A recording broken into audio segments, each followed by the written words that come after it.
Assalamualaikum warahmatullahi wabarakatuh. Nama saya Sultan Badani dengan NIM 12170100075.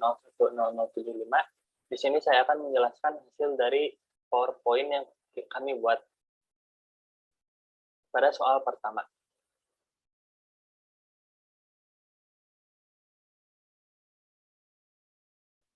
Berikut ada peta konsep. Yang pertama itu saya akan menjelaskan komputer dan pekerjaan manusia. Yang kedua, algoritma dan bahasa program. Yang ketiga, ada hubungan algoritma, pekerjaan, dan komputer. Yang keempat, ada variabel, data, dan operator. Yang kelima, urutan, pilihan, dan pengulangan. Yang keenam, ada array dan struktur. Dan yang terakhir, ada fungsi dan prosedur.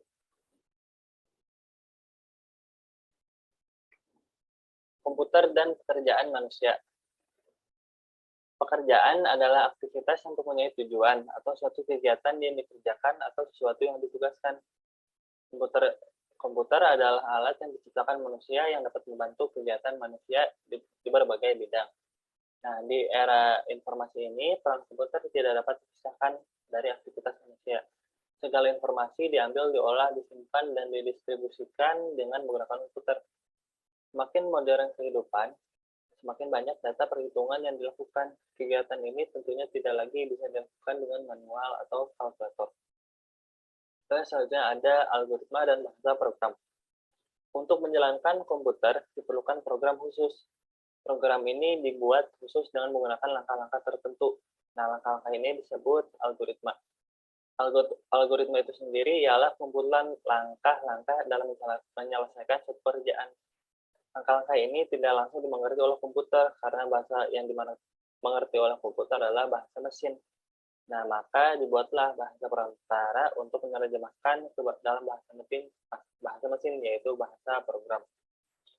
Selanjutnya ada jenis bahasa program, yaitu ada compiler. Compiler itu menerjemahkan program dengan menulis secara keseluruhan ke dalam bahasa mesin, kemudian dieksekusi.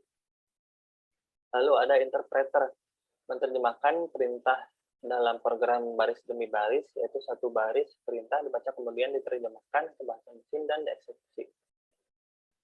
Maksudnya ada tingkatan bahasa program. Ada tingkat rendah, yaitu bahasa mesin yang instruksinya dapat dikerjakan langsung oleh komputer, yang berupa kode biner 1 dan 0. Lalu ada tingkat menengah atau assembly merupakan bentuk manusiawi dari bahasa mesin, dan untuk melaksanakan instruksinya masih diperlukan penerjemahan oleh assembler ke dalam bahasa mesin. Yang terakhir ada tingkat tinggi. Bahasa ini lebih dekat ke bahasa manusia, terutama bahasa Inggris. Lalu apa hubungan algoritma, pekerjaan, dan komputer? Pekerjaan adalah aktivitas atau kegiatan yang dikerjakan. Nah, untuk mengerjakan pekerjaan, kita membutuhkan algoritma. Algoritma tersendiri adalah daftar langkah untuk menyelesaikan pekerjaan. Lalu ada komputer, alat untuk membantu menyelesaikan pekerjaan manusia. Lalu yang selanjutnya ada variabel, data, dan operator. Variabel merupakan nama yang menunjuk pada data yang disimpan, disebut juga sebagai wadah. Tipe variabel ditentukan oleh tipe data yang disimpan. Variabel memiliki aturan khusus dalam penamaannya. Data merupakan sesuatu yang diproses, diolah, dan disimpan dalam variabel. Dapat berupa angka, karakter, atau string, yaitu kumpulan karakter. Tipe data adalah data berikut kawasan nilai-nilainya. Jenis-jenisnya ada, yang pertama itu ada tipe data dasar atau primitif. Nah, itu selalu tersedia dalam bahasa program dan dapat langsung digunakan. Contohnya bilangan bulat, bilangan real, karakter, boolean.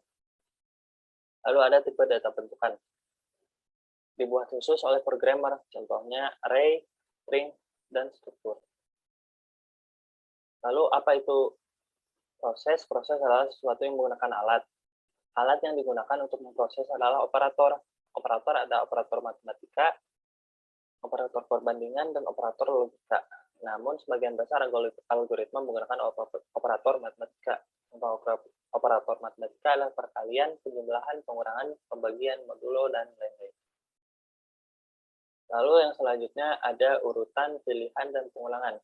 Urutan atau sequence, yaitu struktur dasar algoritma di mana perintah dikerjakan secara berurut atau sistematis, sesuai urutan penulisan algoritma. Lalu ada pilihan, yaitu struktur dasar algoritma yang menjalankan aksi jika suatu kondisi terpenuhi. Lalu ada pengulangan, yaitu urutan yang perintah yang dilakukan secara terus-menerus diulang hingga suatu kondisi tercapai. Prinsip urutan sangat sederhana, tetapi tidak dapat disepelekan. Prinsip urutan memastikan programmer menuliskan perintah berurut dalam algoritma. Kondisi awal menjamin berhasilnya suatu perintah. Apabila kondisi awal terpenuhi, maka perintah selanjutnya dapat dijalankan.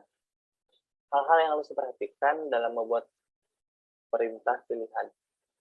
Analisa yaitu ada analisa kondisi yang mungkin saja terjadi, dan terus ada tentukan perintah-perintah yang mengikuti kondisi yang terjadi. Hal-hal yang harus diperhatikan dalam membuat perintah pengulangan.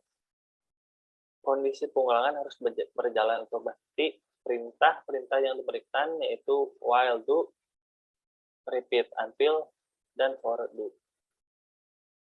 Lalu yang selanjutnya ada array dan struktur. Array adalah tipe data bentukan yang dapat menyimpan sekumpulan data bertipe sama dalam satu nama variabel.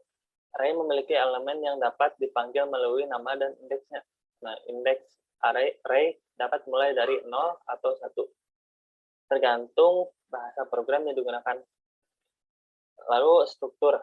Struktur adalah data yang bentukan yang dapat memuat banyak nilai dengan tipe data berbeda dalam satu nama variabel. Struktur dibuat dengan komponen kunci dan nilai, sehingga untuk memanggil nilai dalam struktur, nama variabel ditulis dengan kuncinya. Array. Jenis array dalam Python. Yang pertama itu ada list. Array yang dapat menyimpan beberapa nilai data dalam satu nama variabel. List memperbolehkan adanya pengulangan entry dan tidak harus berurutan. List memiliki indeks yang akan memudahkan untuk memanggil entry dalam list. Indeks dalam list dimulai dari 0. Contoh objek adalah vektor, matriks, daftar nama, dan lain-lain. Yang kedua ada set atau himpunan, yaitu array yang dapat tidak terurut dan tidak terindeks, serta tidak ada duplikat entry. Nah, pada set, pemanggilan nilai pada indeks tertentu dilakukan secara khusus. Beberapa operasi dapat dilakukan pada set, seperti menambah add dan menghapus pop. Namun karena sifatnya tidak terurut, kita tidak tahu di mana posisi entry baru akan ditambahkan atau entry mana yang akan dihapus. Lalu selanjutnya ada tuple atau bilangan terurut. Jenis array yang diisi berurutan dan tidak dapat menambah elemen. Dalam tuple, duplikat entry diperbolehkan. Operasi dalam tuple hanya mengetahui panjang tuple atau jumlah entry dalam tuple. Lalu yang selanjutnya ada struktur. Dalam Python, struktur disebut juga dictionary dan cara memanggilnya dengan indeks kuncinya. Tabel contoh ilustrasi sebagai berikut bisa dilihat ada elemen, tipe data, dan cara aksesnya bagaimana. Selanjutnya ada fungsi dan prosedur. Fungsi secara umum, konsep fungsi dalam pemrograman sama dengan fungsi dalam matematika. Fungsi juga dinotiskan dengan nama, parameter, formula, dan nilai fungsi. Transformasi dari beberapa nilai menjadi satu nilai, mengembalikan satu nilai. Nah, prosedur yaitu usaha program yang menjalankan aktivitas yang spesifik dan menghasilkan sesuatu. Itu ada juga prosedur tidak mengembalikan nilai ke program memanggil, sehingga hanya user yang dapat melihat hasilnya. Lalu selanjutnya ada fungsi. Bagaimana algoritma program fungsi ditulis? Yang pertama itu ada judul, berisi kata function yang diikuti nama fungsi, parameter, serta tipe nilai balik fungsi. Yang kedua ada kamus lokal, berisi variabel, konstanta, atau subprogram lain yang akan digunakan pada fungsi secara lokal. Yang ketiga ada deskripsi, berisi perintah yang dilakukan dalam fungsi. Fungsi yang dipanggil dengan menyebutkan nama dan parameternya jika ada, serta variabel untuk nilai balik jika diperlukan. Lalu ada prosedur. Sebagaimana algoritma program ditulis, prosedur ditulis, yang pertama itu ada judul, berisi kata prosedur, yang diikuti nama prosedur, serta keterangan tentang isi prosedur, meliputi IS atau initial step dan FS final step dari prosedur yang ditulis. Kemudian ada kamus lokal, berisi variabel program lain yang akan digunakan pada prosedur secara lokal. Yang terakhir ada deskripsi, berisi perintah yang dilakukan dalam prosedur. Prosedur dipanggil dengan menyebutkan nama dan parameternya jika ada.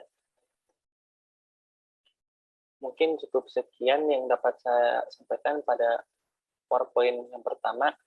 Terima kasih. Wassalamualaikum warahmatullahi wabarakatuh.